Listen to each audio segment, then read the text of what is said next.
Today's episode is a little bit different. My guest is Vedika, who's running the Weekend Fund together with Ryan Hoover, the founder of Product Hunt, who hopefully most of you have heard about.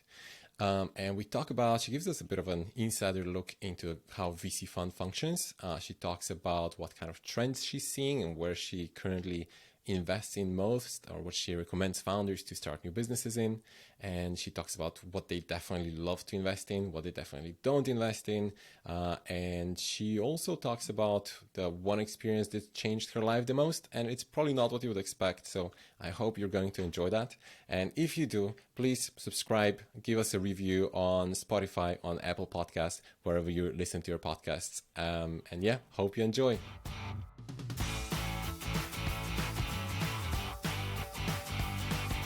Cool. Vedika, welcome to the Founders Lounge. Thank you for having me. So I think today's episode is going to be a little bit different because Vedika, you are part of a VC fund, and basically I'll just let you introduce yourself. So can you tell me a little bit, who are you? Maybe just a quick history of how you got to where you are. Yeah. So I'm an investor at an early stage fund called the Weekend Fund.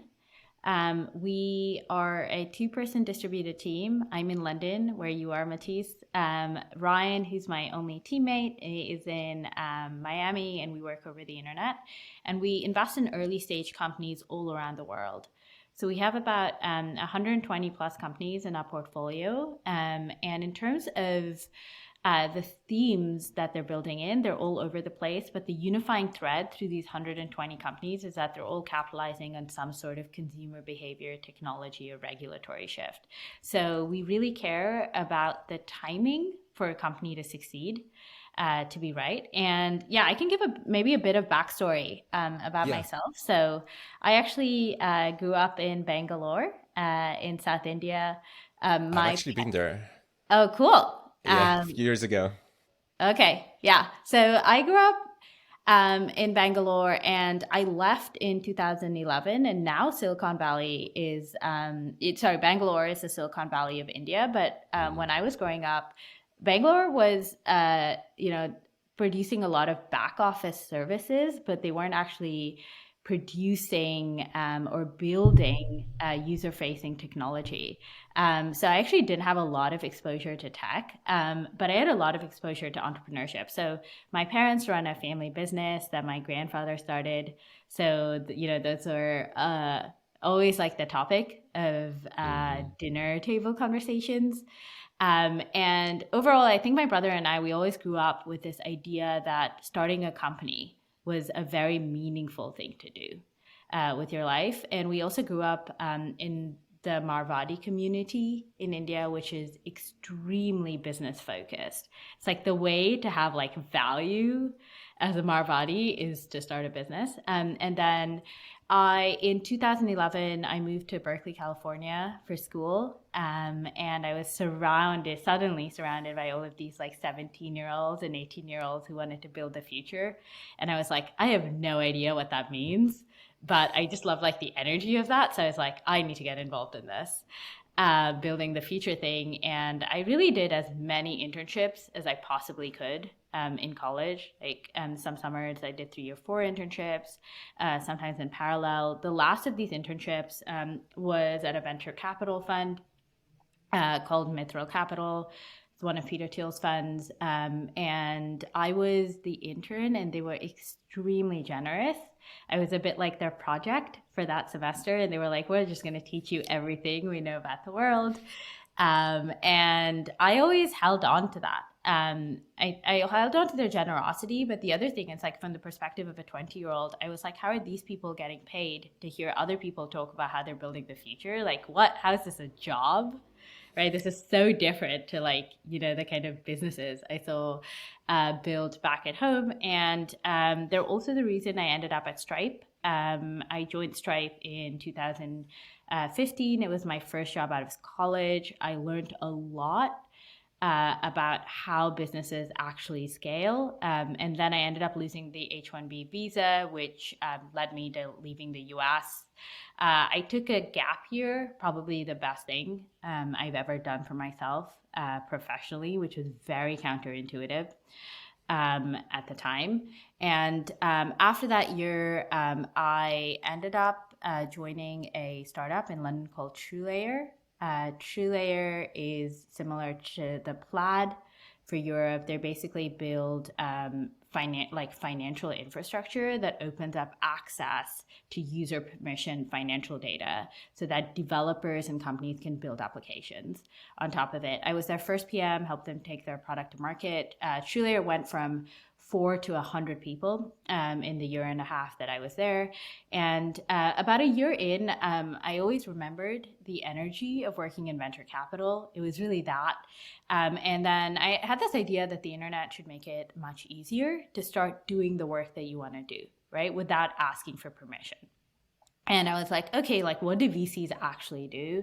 And I kind of like broke it down into like the parts of the job, and I didn't have meaningful capital to actually like build a diversified enough portfolio to really be meaningful. And I didn't. I had friends who were building things, but again, I wouldn't say I had like meaningful access. But the one thing I did have was I had access to the internet and TechCrunch, the portfolio pages of investors I looked up to, like USV, for example. They publish like some version of their internal investment memo. And if they invest in a company that I thought was interesting, I basically try to like reverse engineer the deal as if I'd seen it. So I try to like write like a fantasy investment memo about the founders, the team, the market. I wrote a bunch of these, and one investment memo led me to the rest, to the next, basically. And I kind of like jumped around from investment memo to investment memo.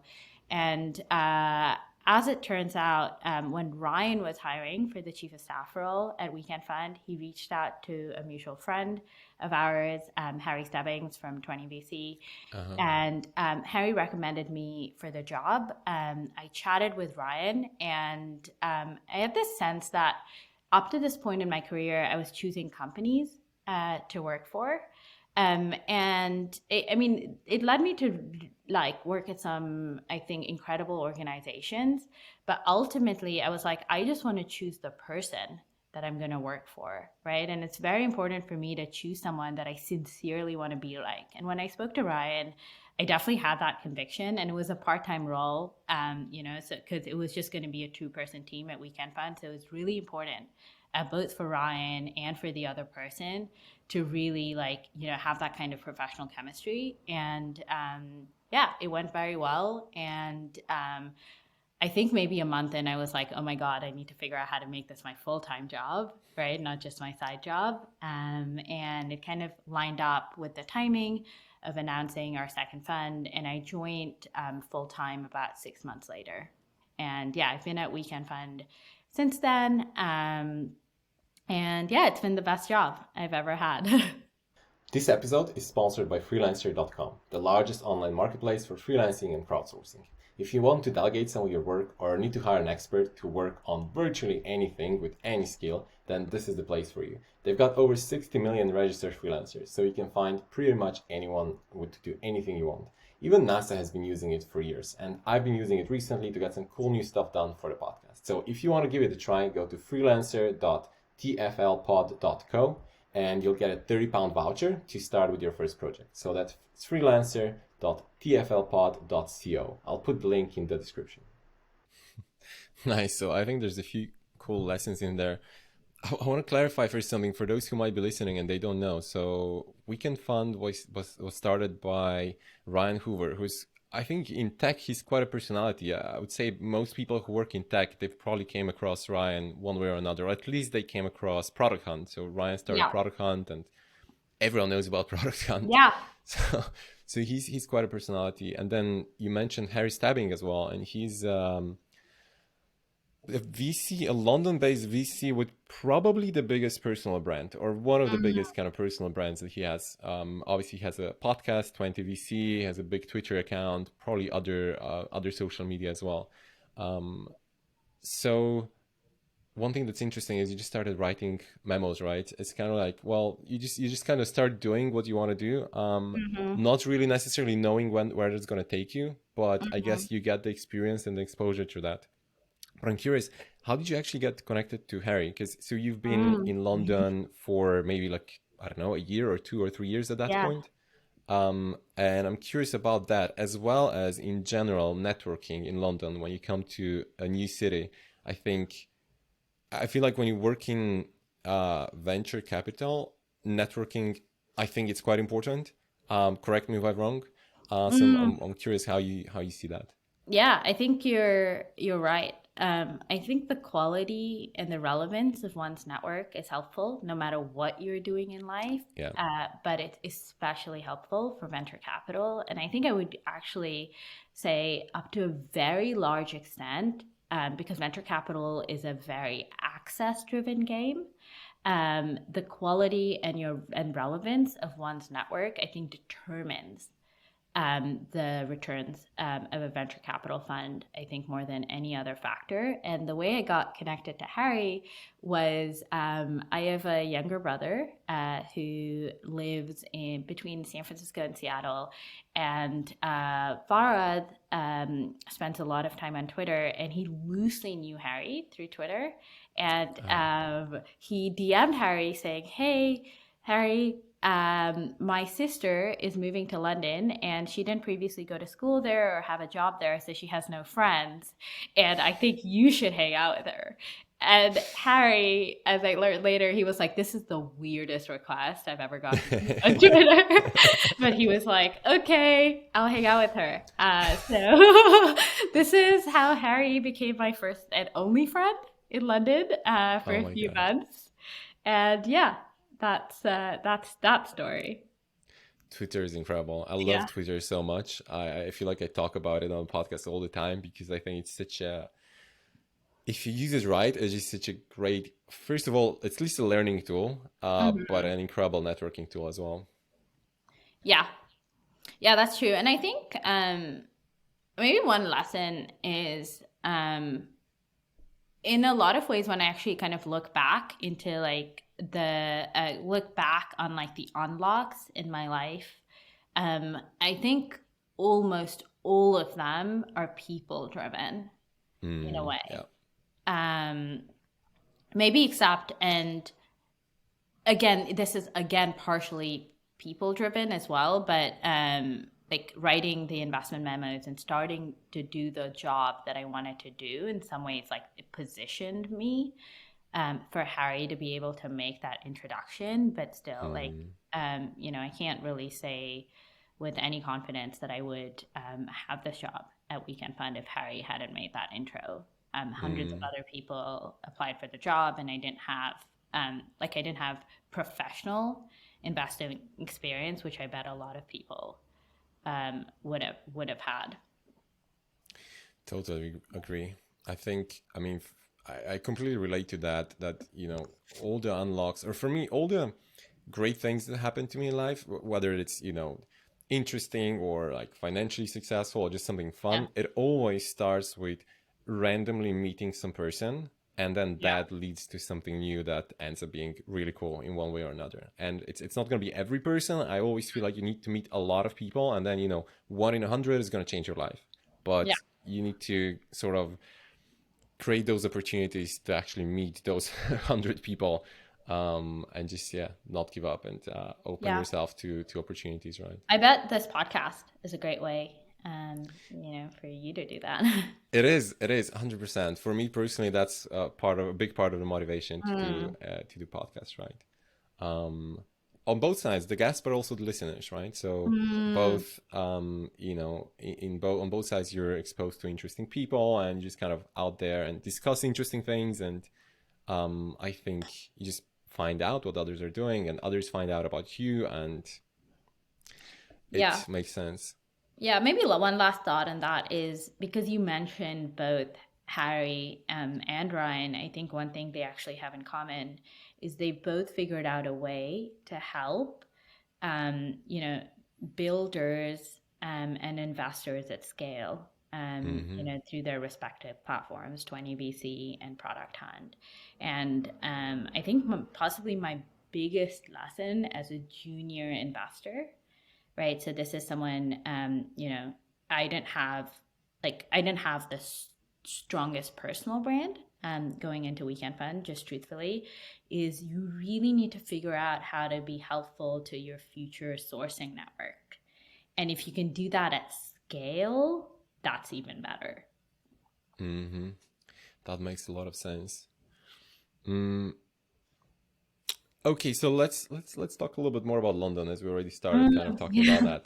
So you lived in you come from India, lived in the US for a while. You're in London now. You work globally, obviously. I think you guys invest in globally, right? Anywhere, Yeah. pretty much. Yeah. Cool. Um, do you think? And you mentioned also before, Bangalore is basically like the Silicon Valley of India. You lived in the Silicon Valley in the US. Yeah. London is sometimes labeled as the Silicon Valley of Europe. Yeah. What's been your experience? So you've experienced three different types of, of Silicon Valley so far. I'm Hmm. wondering what are your thoughts about London and how do you see the startup scene here? Yeah. So, I guess first thoughts about um, London versus San Francisco, and these are obviously just, this is just my experience, but because I also went to school in the Bay Area, I think there was a lot of like homogenous thinking around like how you wanted to spend your time, what you wanted from your life. And there's, I think diversity is like increasingly a talked about topic Mm, in tech and in our industry in general. But that's how I think about diversity, right? Like, how do you spend your time? Not how you say you'll spend your time, but how you actually spend your time day to yeah, day, and what you really want from your life. And for me, like the biggest difference between living in San Francisco and being in London is living in San Francisco. I think people like their answers to that question were like roughly similar, right? Like, and this like sounds a bit like a meme path, but I would say like when I was graduating college, what I wanted to join a high growth startup, yeah, right? And then Stripe was a good example of that, yeah. which is exactly what I did, right? And after that, like depending on the path that you want to take, I wanted to either like become an investor or start my own company, right? Yeah, yeah. And then and this is going to sound hilarious, but even things like I remember conversations with my girlfriends when we were like 17 or 18. It was like um, this is funny, but one of our friends, she was dating an athlete, right? At Cal, and in the social hierarchy at Berkeley, like athletes are definitely at the top, Hmm. right? And like all of us, like we were all international students, we were like, oh my God, you're like dating this guy. And then and one day, like kind of seemingly suddenly, she broke up with him. And we were like, what? We were like, you had every, and this is like the perspective of like like a 17 or 18-year girl. We were like, you had everything, right? And you chose to like throw it all away. Like, what happened? And she said that it was important to her that to marry someone and end up with somebody who is like a builder, right? And I like, Huh. and this is like like the kind of clarity of thinking and the foresight from like a 17-year-old girl. Like, it was really like astounding. But that kind of like illustrates my point about how people like, there was like a very clear definition of what to aspire for in San Francisco. And in London, I am friends with and meet people all the time who spend their life and spend their time in completely different ways and want completely different things from their Hmm. lives. And I think that leads to like that forces you to actually think for yourself about those things, and that's been very important to me. The other kind of thing that I've noticed is because not everybody in London, like works in tech, you get to have like some amount of like some amount of distance, right? Like I open my laptop every morning and I'm able to immerse myself into this world. But when I close my laptop at night, I'm also able to kind of step away from that world and have that like a bit of like a relative view, which I think Hmm. has actually been extremely helpful. Just like the ability to choose, right? But I think there's also like like anything else, like the benefit of it is also a challenge at some in some way. So I had to, I think, like very consciously find builders and founders and other investors up to some extent to be friends with in London. And I remember actually feeling like very like frustrated about like 2 or 3 years in that I hadn't really done like a good enough job of that. And I think Mm-hmm. it's because I never had to, this wasn't something I had to work on in at Berkeley or San Francisco, right? It was just like Ah. I was just like surrounded by these people. So it just happened naturally. And I started doing this thing called Build Squad, where I was like, okay, what like the people I want to surround myself with, like on the builder side, what do they have in common? And it's like I think most of these people have side projects. So I actually picked 5 friends of mine who I knew had side projects. 4 were based here, one had just moved here, and one was based in the US. And we jumped on a call every Saturday, and we worked on our side projects for like an hour, and then we had like a show and tell session for an hour. And it's possibly the best investment I've made from like a friendship perspective ever, because I think over time we went into Build Squad, all of us had our own projects. I was working on a newsletter called Talent Drops at the time, where I was helping kind of a not top talent find the job they would drop everything for anonymously. And other people had their own projects. So people were writing science fiction, people were building, like extensions for like coding environments and a bunch of different projects. But I think we all emerged out of that with like our friendship being the Mm-hmm. collective Mm-hmm. project. And these people have actually gone on to be some of the people that I spent the most time with in London. So I think it's definitely possible to find your people like anywhere. I think all that matters is like, how much you're willing to Mm-hmm. invest in it. That's really interesting. So I've spent some time in Silicon Valley, but not a lot. Probably Mm. combined was maybe like 2 weeks or so. So really not a lot. Mm. But you can tell how everything just kind of revolves around tech and Mm. business, and everyone just figuring out how to like collaborate and how to start that next idea and so on. I'll definitely say there's less of that in London. And so I'm not originally from London, right? I'm originally Mm. from Slovenia. Then I lived in Mm. Switzerland for a few years. And then 4 years ago, I moved to London. Yeah. And I had the same kind of struggle. I was like, I need to surround myself with the right people, right? I didn't know almost anyone here when I moved over Yeah. here. And I just always feel like surrounding yourself with the right people is super important, Yeah. regardless of what you do. I do believe that you become the average of, your close group of friends. And that's why I'm always quite conscious who I'm around, who I'm surrounded by. And the first thing that I did, I actually moved into this place called Startup Home, which was like a Mm. co-living place for Cool. startups, people who had their own businesses, people who were at least like working in startups. And I think that was great. That was, just starting life in a new Mm-hmm. city surrounded by people who are like-minded, or people who are you're also aspiring to become. And then yeah, just being very proactive all the time to find more of those people. And those who we were those people who were living together, they're still some of my closest friends in London now, right? Yeah. And definitely was one of those things that affected my life in London a lot. Yeah. um, It's really it is cool for me to hear about more kind of building focused communities emerge in London, and this is something I actually expect to see a lot more of. So whether it's hacker houses or yeah. like builder retreats, and just more ways I think for builders to like find each other and like natural shelling points, right? Like if you're passing through London, let's say on your way to Europe, there's been a lot of people I've met through them doing that this summer. Like where do you naturally go?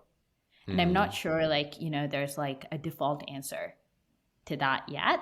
And like where do you naturally go to meet other people who are like building, thinking about and investing in Yeah. technology? And I think there will be, and I think that's actually like a huge opportunity to build something physical. And I Yeah. think in some ways also like the socioeconomic hierarchy in London, I like there are private members clubs like Solo House that really capitalized on the reordering that put like creatives, I think, Yeah. or like when creatives were moving up. And I think like there's also going to be like another reordering of the socioeconomic opportunity hierarchy that actually puts like builders and founders at the top. And I'm actually really curious as from like a user perspective about like people who are building physical spaces, for these communities, because I think they're quite underserved in London. Yeah, I think so. I would definitely expect more of that in London because, again, it is, I mean, obviously a big city, but also a very tech and startup focused city, right? So Mm, there's a lot of, like myself, a lot of people coming to London, like myself and you, right? A lot of yeah. people coming from abroad, and you don't really know anyone or you don't know many people, and you're just looking to find like-minded people, like-minded individuals. And yeah, I think I agree with you. There's no default space. I think one of the first kind of defaults for me was like, let's go to meetups, right? There's Yeah. loads of like business meetups, but most of them are kind of disappointing. It's like, yeah, maybe there's like an interesting talk, but I'm not really there for the talk, right? Mm, Like you can see all the talks in the world on YouTube, and yeah. there are like online courses and so on. So you're there for the people, Mhm. but from my experience, usually I didn't get the kind of the type of people or the quote unquote quality of people that I was looking for. There are a few exceptions of that, but I don't think meetups are the right decision or the right choice usually. I eventually started putting together my own community as well because I was like, Yeah. well, I know what kind of people I want around myself, and I think there are more people who would benefit from that, and just started building a WhatsApp group community of like product founders, and that's Mm, been really that's nice. cool. That's been pretty valuable for me, and I hope to the other members as well. That's cool. Um, Yeah, it's cool that you're solving problems that you're experiencing yourself. yeah, that's what you got to do, right? Yeah. So one question, I think that might guide then the rest of the Mm, conversation. So you're now chief of staff at the Weekend Fund, mm. which what exactly does that mean? Yeah. Yeah. So the chief of staff is a very elusive role in technology. And I actually wrote a report on the state of the chief of staff in technology, where I interviewed other chief of staffs about what their role actually is, like what the question you were asking me, what they Hmm. do day to Yeah, day, what they like about their roles, what they hate about their roles. So I can link to that in the notes. But for my role yeah. specifically, I'd say so chief of staff at Weekend Fund, about 70% of my role doesn't look materially different from an investor, at a larger fund. Right. So spending time where we have an advantage sourcing companies, strengthening the network around the fund, evaluating these companies, and for companies that we choose to invest in, trying to be the best possible partner to grow these companies. And Weekend Fund, we are a small fund. It's $21.5 million. That means we don't lead deals, and that was very intentional because we like to be as collaborative as possible with other investors, right? So trying to get them involved in the round that we're investing in, trying to use our network to be helpful to the portfolio as far as possible. We also have 370 LPs in our latest fund. All of these LPs are operators, and a large subset of them are actually founders at category Can you defining. explain for those who don't know Yeah. what's an LP? Yeah, yeah, good question. Sorry for the jargon. So, LPs are investors in venture funds. So they're basically the money behind the money. Historically, these LPs, and not just historically, but historically and even now, depending on your fund size, these LPs have been institutions, right? So an example would be like the Pension Teachers Fund of San Francisco. Increasingly, as founders have exits in the tech ecosystem, both public and private exits, as well as operators getting liquidity. There's a lot more demand for operators to actually become LPs in venture funds. So I tweeted that LP investing is a new angel investing. I think there's a creation of a new credential where operators and founders actually want to back fund managers. And I think the way this is going to look is where you have proprietary access. So some version of investing in your friends. As people, get liquidity, they'll invest in their friends. And then for the other part of the early stage capital allocation stack, I think it makes a lot of sense to actually, go to emerging fund managers like Harry Stebbings, like Weekend Fund, etc. Because, a lot of emerging fund managers actually have proprietary access, right? So not just do they have, networks that give them high quality deal flow. Founders in their network specifically want Ryan Hoover. They specifically want Harry Stebbings, and I can make like a long list of emerging fund managers. So it makes sense to actually allocate your capital there for some, for some subset of your like early stage capital allocation. Yeah. So we have this community raise. So because we want to be very network driven as a fund. So, this means getting our LPs involved as co-investors in deals that we're investing in. It means connecting our founders to LPs, for asks that they can specifically be helpful with. This means trying to be the investor that introduces our portfolio companies to their Series A, B, and so on leads, right? Like this is very important for our value prop at Weekend Fund. And sorry, going back to the chief of staff question. So we're very network driven as a fund, right? So a lot of what I work on is actually kind of, like growing the size and the relevancy of that network.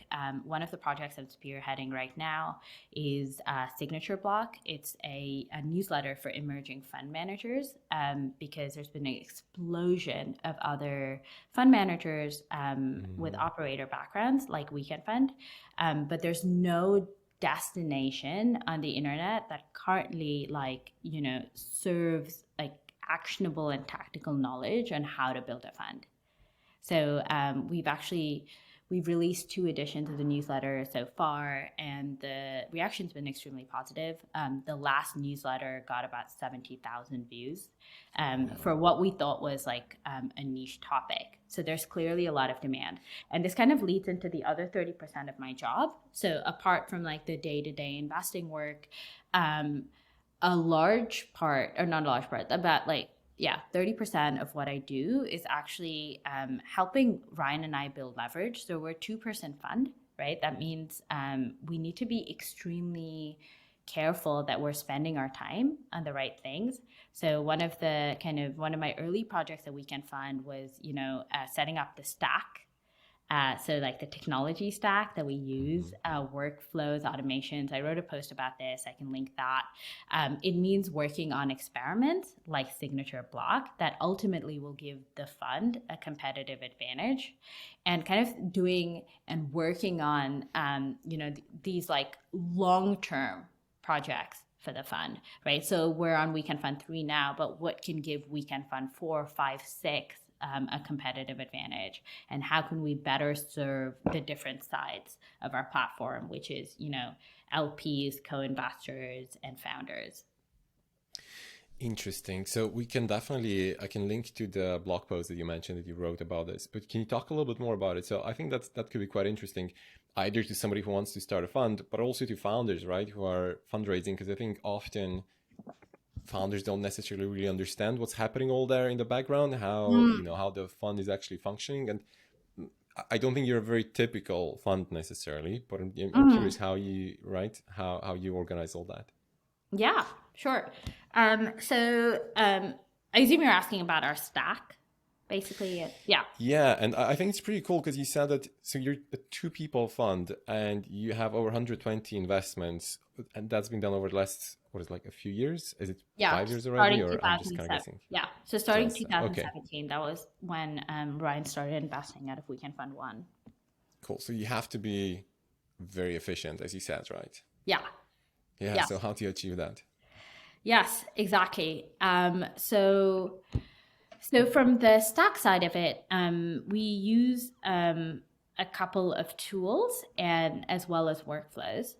So on the tooling side, we use Airtable as our central storage.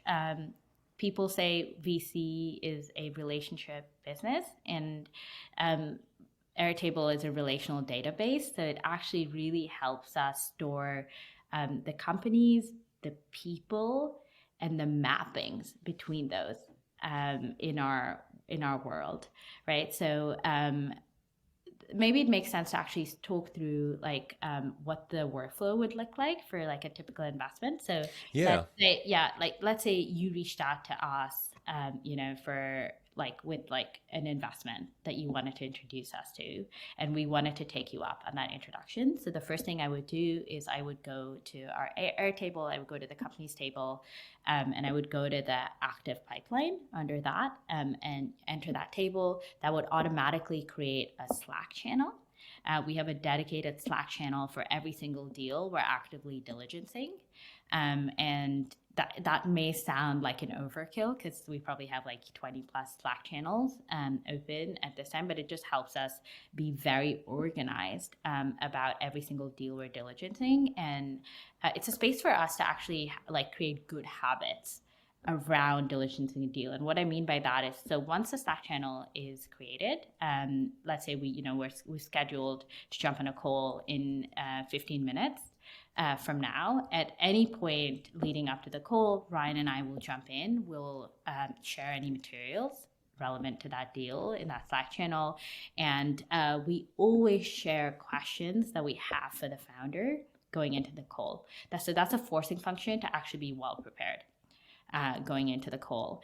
And we're often making investment decisions based on one call for the majority of our investments. So it's important that we actually use the call to get as much information as possible to give us conviction on whether to invest or not invest. We very rarely do two calls, because one thing from like a founder experience perspective is Weekend Fund is a small investor, and we want the founder experience to be like very like lightweight as possible, but we want to be thorough on our side, and we want it to feel lightweight for the founder, right? So that also means working, like collaborating with the founder async. So we jump on the call. As soon as we jump off the call, Ryan and I, we immediately like debrief on the call. We try to do as much habit stacking as possible. It's not unlike developing any other good habits. I noticed that when we don't debrief immediately after the call, it's more likely that the deal actually slips through the cracks. And then there's also an automatic reminder triggered on the Slack channel. So basically we have a Zapier running in the background that reminds us 7 days after the channel is open that we need to follow up and close the loop. So we actually have a 7-day SLA to get back to founders. Then we basically do diligence in that Slack channel. We also, all of our LPs and the other people in the Weekend Fund network, they also live in Airtable. So it's really easy for us to, usually just like, from the top of our head, but also if we need to kind of, like get like a better look into what our LPs can be helpful with, they also live in Airtable, right? So if we want to to any people to invest the founder to, or if we want to loop any people to get their take on the company, right? So we might make like another trip to Airtable, specifically to the people base within Airtable, and everything is like interlinked essentially. Then in 7 days, we make a decision on whether or not we want to invest in the company. We get back to the founders.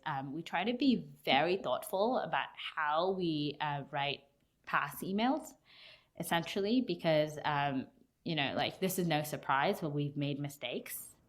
And we're obviously operating on imperfect information. And maybe most importantly, we know far less about the market and the customer than the founder does, right? So like how do we pass in a way that's like specific, right? That's honest, but it's also humble, right? And kind of based in the fact that we're operating on less information here than the founder is. And then we actually share a copy of the pass email with the introducer. Again, the introducer is tagged in Airtable, and that links directly to their people record.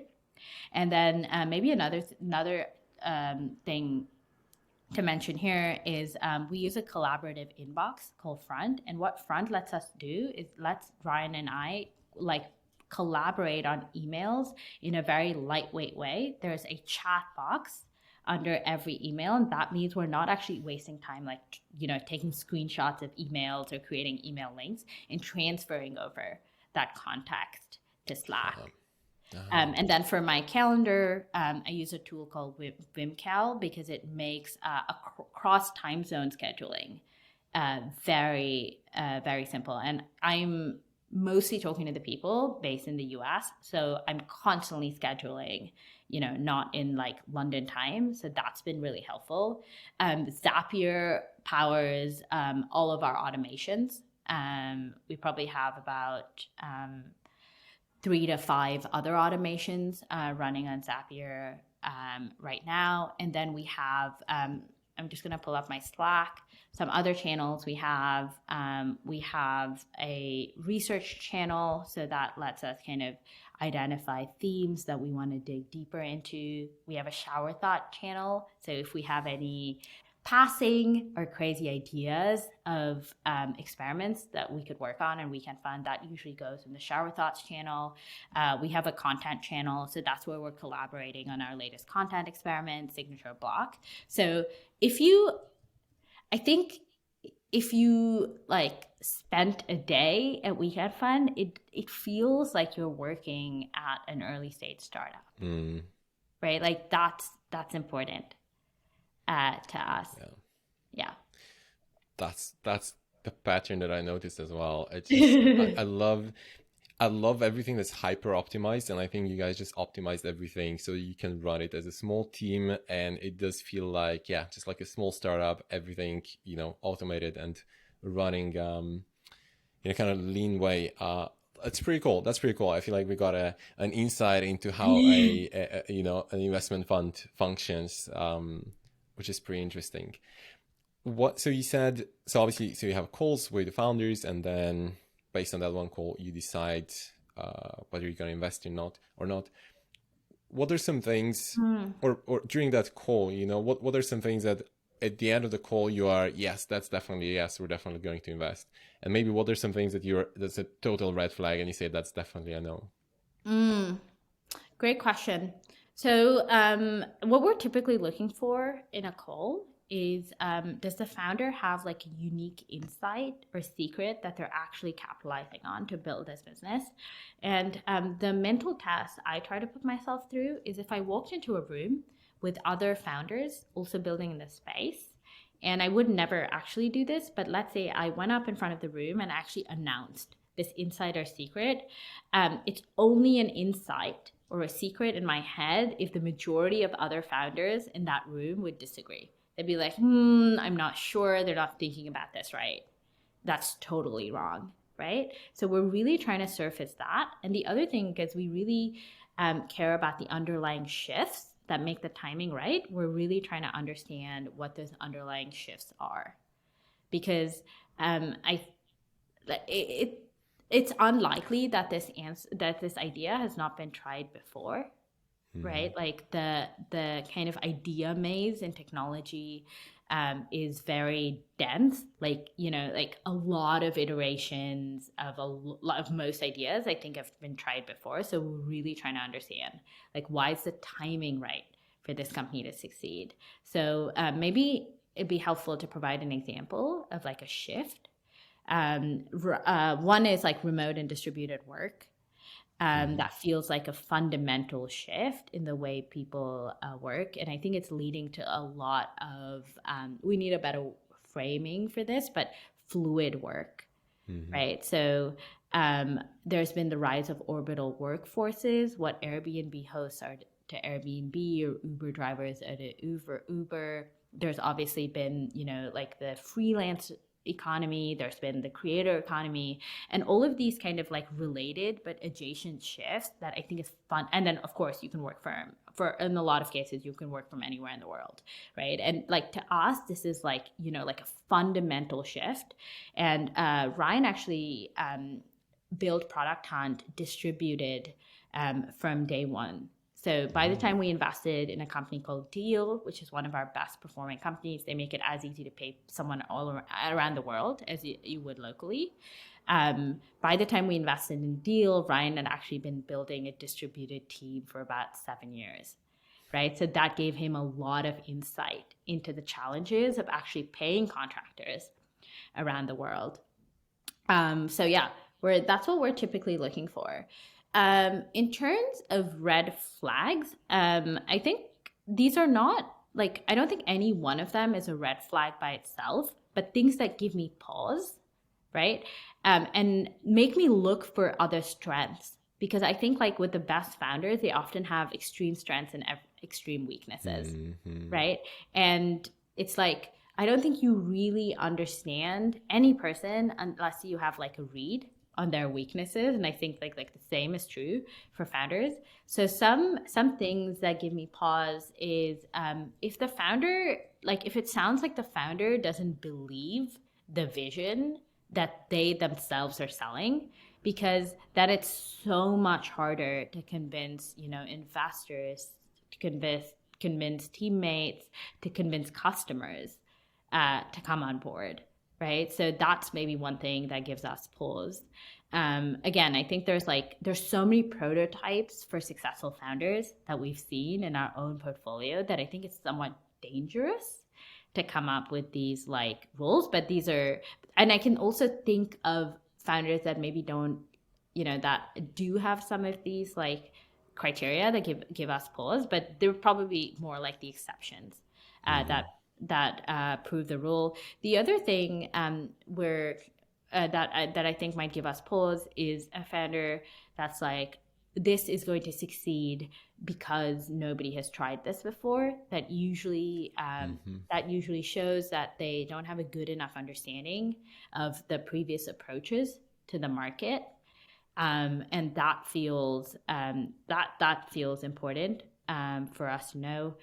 And then maybe the third is, and this isn't any specific thing, but if we're unable to actually surface that like insight from the call, right? Because the thing is, even if there is an insight that the founder's building on, but they're unable to communicate that, like that's a signal in itself, for example. And then there's lots of like, you know, like exceptional things. For example, if we feel like there's like some integrity issues with the founders, that's obviously a major red flag. But again, those are like very exceptional circumstances and not something that we like thankfully run into regularly. But when we do, that's like a hard pause, right? Like it's important for us to work with people who we think are high integrity. Hopefully that should give you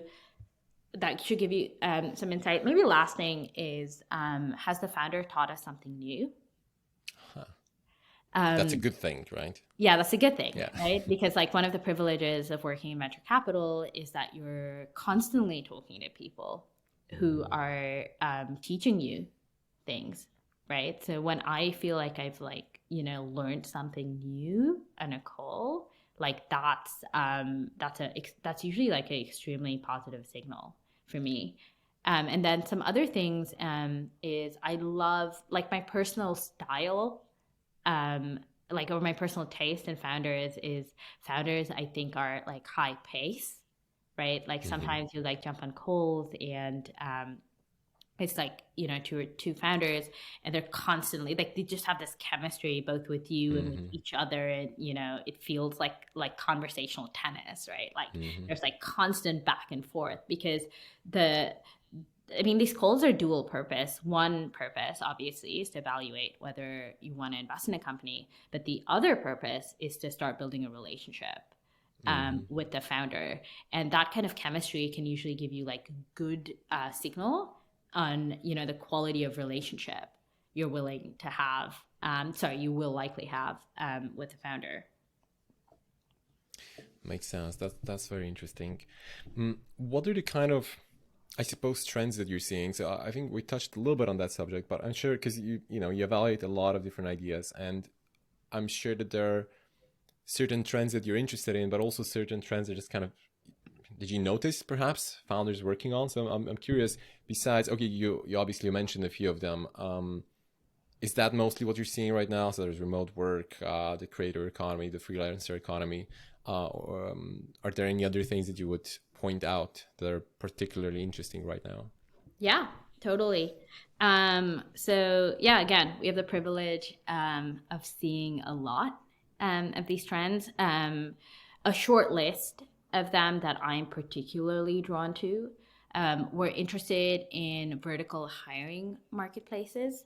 So we find that hiring marketplaces that are solving for like a specific role or a specific set of roles can actually go very deep in solving the needs of both sides of the marketplace. So we're investors in a company called Pattern that's doing this for the hourly workforce. There's lots of other examples that I can think of, but companies that are extremely focused solving hiring for a specific role are very interesting to me.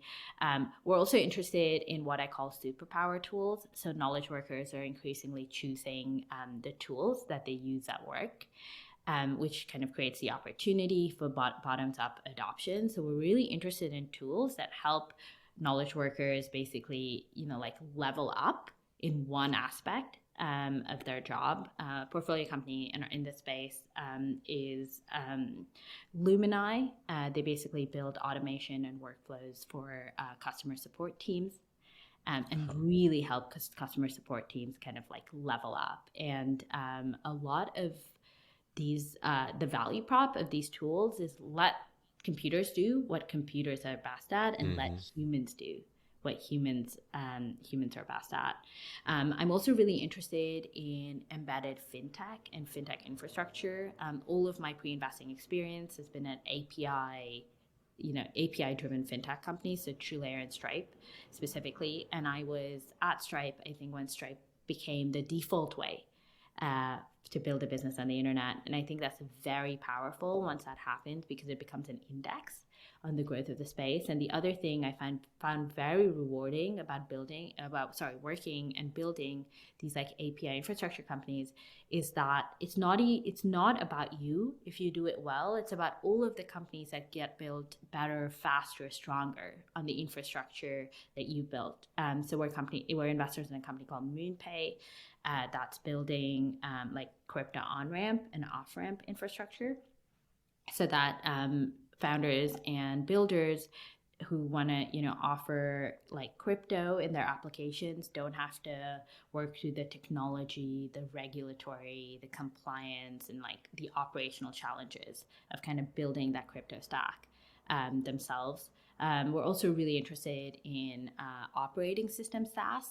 So let's say you're like running a salon or a restaurant or even a podcasting business, right?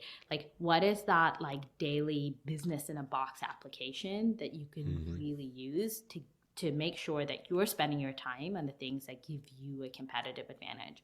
So it has like some parallels to like the superpower tools theme. A bunch of different themes, and then we're also open to founders kind of educating us about these shifts. And that's how we learn, or at least that's sometimes like the trigger to start learning about a shift. Nice, interesting. So those are the spaces that you would say that they're interesting for founders to look at right now. And if somebody's kind of hunting for a new idea, maybe those are some of the spaces to look at to potentially start something. Yeah, I think so. And especially if as software is eating the world, right? It's, I think a lot of the growth in software is going to come from software kind of being built for these like unsexy, old school, slightly boring industries. And I think what's interesting about that is if you're a founder that actually has experience with the problems in that industry, there likely aren't a lot of like, tech founders that also have, like Yeah. insight into the problems of that industry. So I think like as always, some good guiding principles are what are problems you've experienced yourself, but also what are problems you think like other founders haven't really experienced, because what's really hard to simulate is like anybody can look at like the like year on year growth rate of remote work and be like, this is a great time to start a software company that's like solving one part of like the remote work stack. But what's much harder to do is be like, I've had like visceral experience, right? Like with the pain point of like paying out my 10 contractors in 10 different countries, and this is what is particularly painful about it. And this is like the grand vision of what we want to build, but this is like the most painful part, and this is why it makes sense to start here. So yeah, but I think as always, if people are choosing between building and not building, the important thing is to just start building. Completely agree, 100%.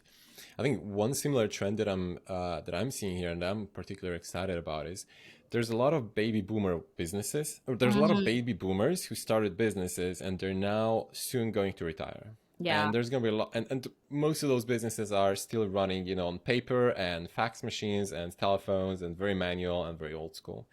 And I think there's going to be so much opportunity there. A lot Yeah. of those are boring businesses, as you Yeah. said, not something that you would initially see as a sexy business that you want to get into because it's so cool.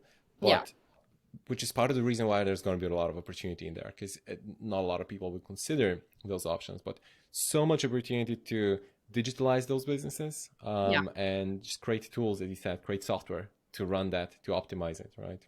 Yeah, that's a great point. We're investors in a company called Atlas Commerce. That's one of the shifts that they're building on. So they're building a Shopify for B2B commerce, starting with the industrials and fasteners space.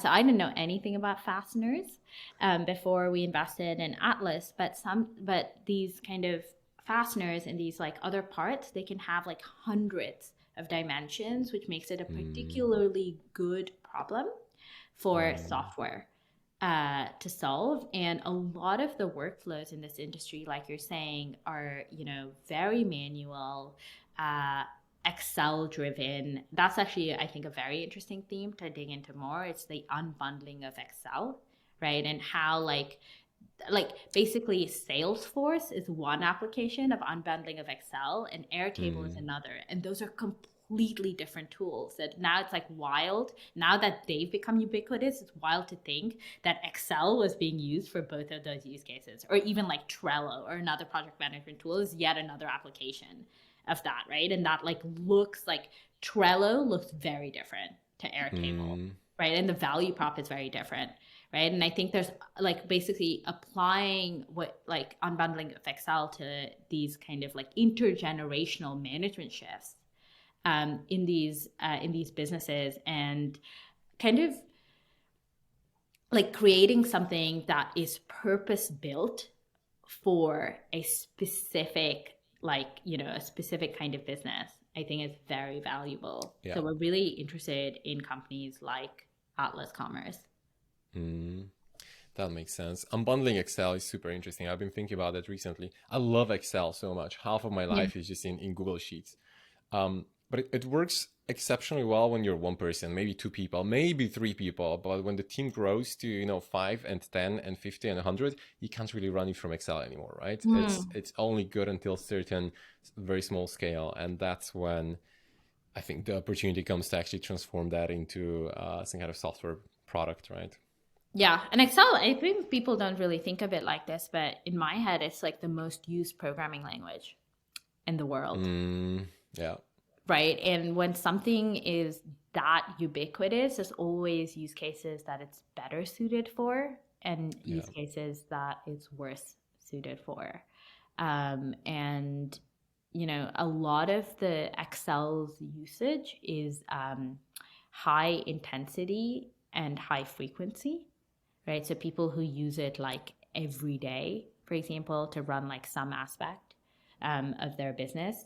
Yeah, people who use it very frequently use it a lot and basically are mission critical. I think those are actually very good kind of like things to unbundle and build like purpose built software solutions for. Agree. Okay, one question, a little bit completely changing the topic basically, but if you would highlight one book or person or course or experience, something that you say that made the biggest impact on your career, if there's one thing, what would you highlight? Yeah. I would say taking a gap year Uh-huh. probably had the biggest impact on my career for a number of reasons. So I spent this gap year in India, and had it didn't matter if it was 3 or 4 or 5 because there was nothing on my calendar anyway for an entire year. I spent it with my parents, my grandparents, my aunts and uncles, and there are some things that I like really benefited from. Firstly, was just having unlimited time to pursue my curiosity, right? Like I probably read like more Wikipedia in this 1 year than I ever will in my entire life, right? The second is really spending time with people that I love. I think that like um like it reminds you like how and why you're a person, basically. Like not to exaggerate.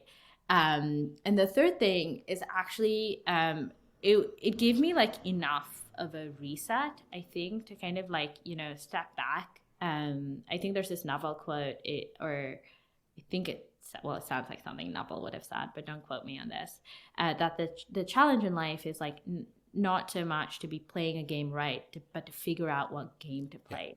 Yeah. And the gap year like basically gave me enough of a reset from like the previous games that I was playing to actually step back and be like, what is the game that I want to play? And because I was so far removed from like technology, right? I was like I was in Bangalore, but I was basically like spending my time with my family and my extended family, that it really like really helped me like be thoughtful about what I want to do next. And yeah, I'm very grateful that I was able to do that, because I didn't pick, well, I partially did and didn't pick to do a gap year. I left the US because I lost the H-1B visa.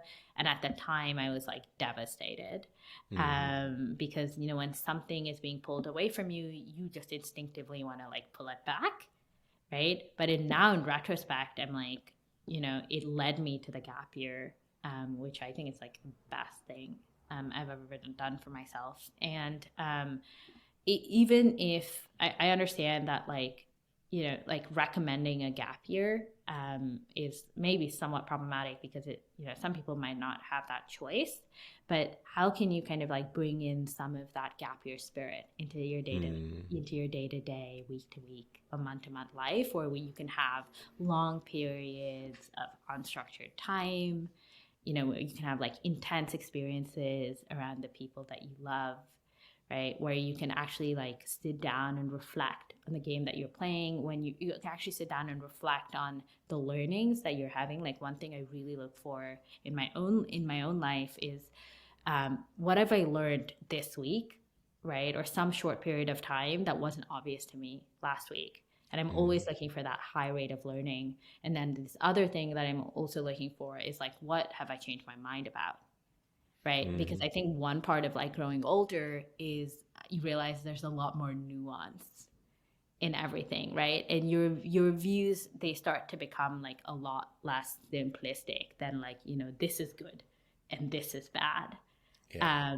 So I'm also kind of personally like, even though I'm not doing a gap year right now, I'm like always looking for that. And a gap year maybe just gives you some more time for that reflection. And then maybe the last thing is I did a lot of random projects in my gap year. Everything from learning how to use like a laser cutter to designing like graphic t-shirts. And it just kind of gives you some space to also be able to pursue projects that maybe aren't like commercially motivated. There's a lot of value actually to getting that feedback from the market. But also there's just a lot of freedom in just being like, I'm just going to do this because I want to. And, like this is what I'm curious about and this is what I want to be spending my time on. Very cool. So I did a gap year as well. I'm going to add quickly my story. And that's very uncommon in Slovenia. I think in the US, it's fairly common thing to do, I would say, because I hear people talk about it. And in some European countries, I suppose, as well. In Slovenia, basically nobody does that. It's not a common thing to do. And I think it was very strange because I just paused my studies for 1 year and I went, I just didn't study. I traveled a lot. And I think my parents probably thought that, okay, this is over. He's never going back to uni again. Matisse is a write-off. Yeah, exactly. It's the end. No, there's no more hope for Matisse. But it was quite the opposite, I would say. What happened was the highlight of that was I actually went on this long trip to Brazil with, I was invited basically to join a project. I was invited by my friend from Finland and we spent a month and a half traveling around Brazil with 100 other students from Finland. And one thing that I didn't know was that those were some of the best, the most ambitious students in Finland. And everyone there was, I don't know, there was a guy who was like 23 years old and he had a PhD in nanoscience. And then there were people who had, their own startups, fairly successful for that age. There are a lot of people who were running NGOs and so on and so forth. And it just put my bar for what is normal for my age. I think it just put that bar so much higher. And I was surrounded by those people for a month and a half. I got to meet a lot of them. I made friends with them and my life changed when I came back. I was not the same person. And like so many things for me just completely changed around because it just reset my view on what is normal for me at that age. And I think that's when I became so obsessed with who I surround myself with, because I realized how that changes your perspective on life, right? And that's why, it was completely life-changing. A lot of things that I changed in my career, in my life after that, as a result of that. And that was at the very beginning of my gap year, right? So then I had another 10 months or whatever of time to kind of think that's true and actually, start implementing some changes, and was really, really cool. And I think about it quite often. It was definitely one of the top, 3 highlights in my life that really redefined my career, but life in general. So I would totally agree with that. Gap year can be a very, very useful thing, I think, for life in general. Yeah, that's amazing. That you were able to have that experience, and how like that to me is like a very counterintuitive outcome, that it raised your standards. Yeah. Like I'm sure contrary to what your parents thought, for everything. 100%, yes. For everything that comes after. And I think once you're in a job or in a career or whatever, on a path, like to some extent you're path dependent, right? Like inertia is very real and it just takes more to then like change a path, which is why I think in some ways I've always thought this: we spend too much time on decisions that don't matter and too little time on decisions that do matter. Yeah. Right. Like, and I know this to be true, and I still spend too little time on decisions that matter, which actually kind of makes me think that you can never spend too much time like thinking about what you want to do next. Of course, like the danger is that you kind of get stuck in this like thinking and not doing. But if you're someone who has like a bias towards action, I think you can almost you can't spend enough time like actually deciding what you're going to do next, especially if you're playing long-term games, right? Because then that can be like the next like 5, 10, 20 years of your life. Yeah, and I would say especially at a young age, or maybe every, 7 to 10 years, that you do a little bit of a reset and you say, okay, let me just step back a little bit is this, am I going the right direction? Is this where I want to be? That probably makes sense. Yeah. Cool. Okay. I think it's time for us to wrap up at this point. Thank you so much for coming on. Of course. We're going to link to your website and Yes. to the Weekend Fund website and to the blog post that we talked about. We're going to link to all of that in the show notes. And I guess if anyone's looking for an investment, they'll get your address. We can reach out to you. Yeah, I'm at Vedika@weekend.fund. Perfect. If anybody wants to reach out to me. And yeah, thank you so much for having me on, Matisse. I'm really glad you're doing this, and I really enjoyed this. Perfect. Thank you. I really enjoyed it as well. Thank you. See you. Take care. Thanks for listening until the end. I hope you enjoyed it. If you like the content, please do me a favor and click the like button on YouTube or give us 5 stars on Spotify, Apple Podcasts, wherever it is that you listen to your podcasts. Leave a comment. Subscribe if you want to hear more from us. That really helps also to get the podcast out there, and that helps me get more interesting guests and create even more interesting content. So I really appreciate if you do that. If you have any other comments, questions, feel free to message me. You can find me on Twitter. That's usually the best channel. The link should be somewhere in the description. And check out my Twitter. I try to tweet interesting stuff about similar content that we talk about on the podcast. Key insights from the podcast as well, and just generally stuff that I learn and stuff that I do. So see you. Thanks.